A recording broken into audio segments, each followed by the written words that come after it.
Hoje a nossa aula será sobre absorção.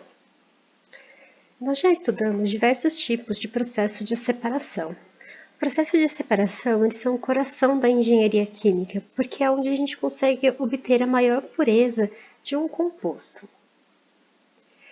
A gente precisa obter domínio em diversas técnicas para que a gente tenha a maior recuperação com a menor quantidade de perda de produto e de desperdício de energia.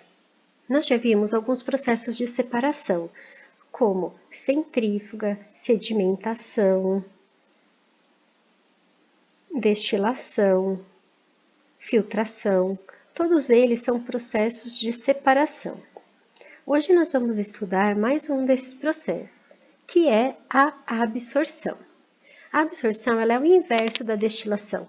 Na destilação, o nosso objetivo era o componente mais volátil. Então, a gente tinha uma torre de destilação e a gente construía essa torre para que a gente tivesse a maior eficiência, isto é, a maior concentração do componente mais volátil no topo.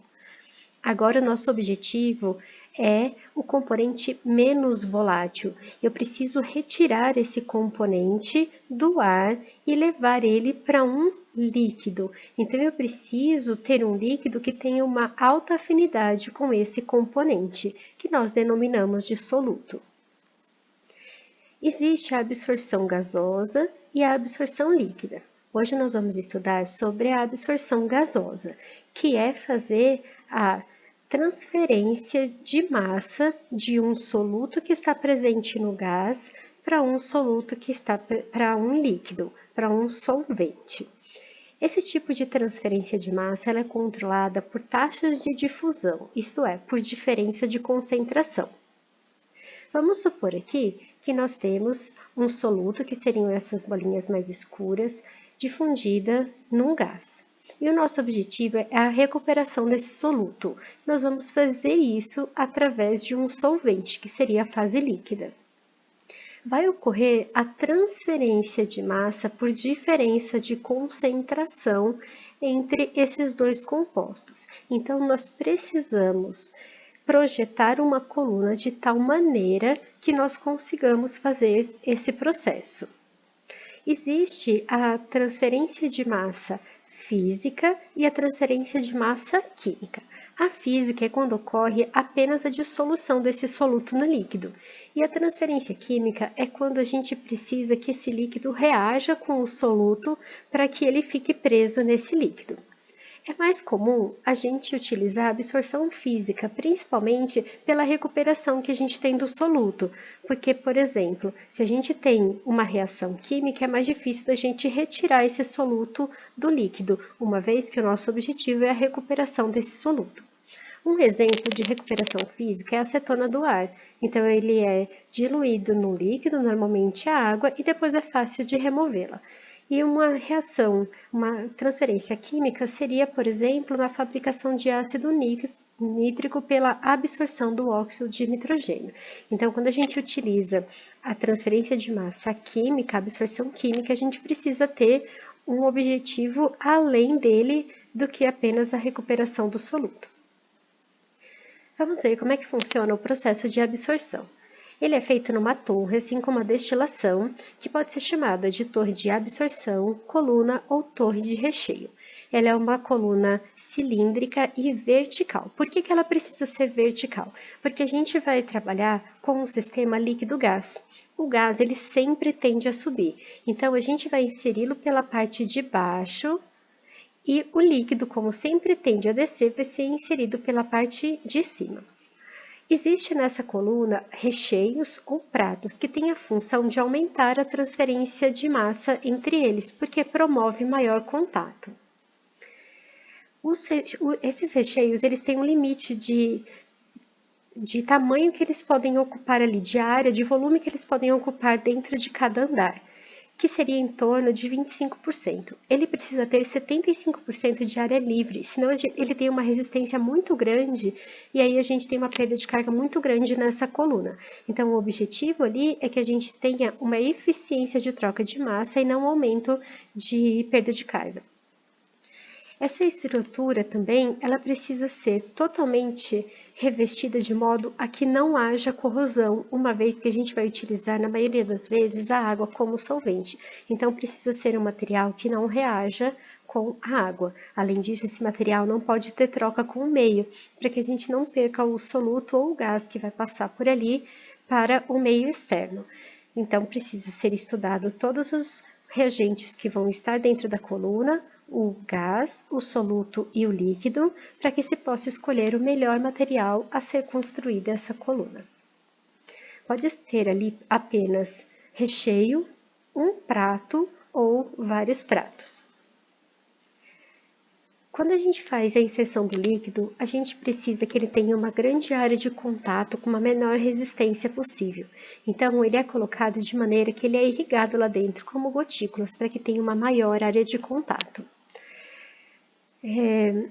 Quando a gente tem uma coluna de absorção industrial, elas podem chegar até 5 metros de diâmetro e 30 metros de altura. São colunas extremamente grandes para que promova uma maior eficiência dentro desse sistema.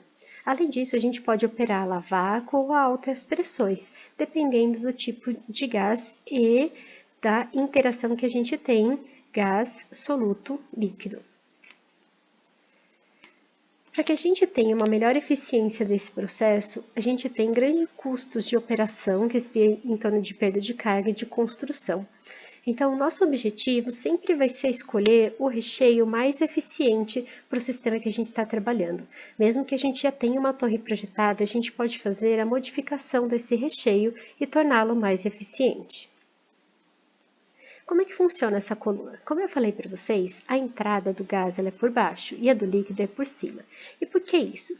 Bom, primeiro, se o gás tende a subir, se a gente for colocar ele por cima, a gente vai precisar de uma grande perda de carga aqui no meio do caminho.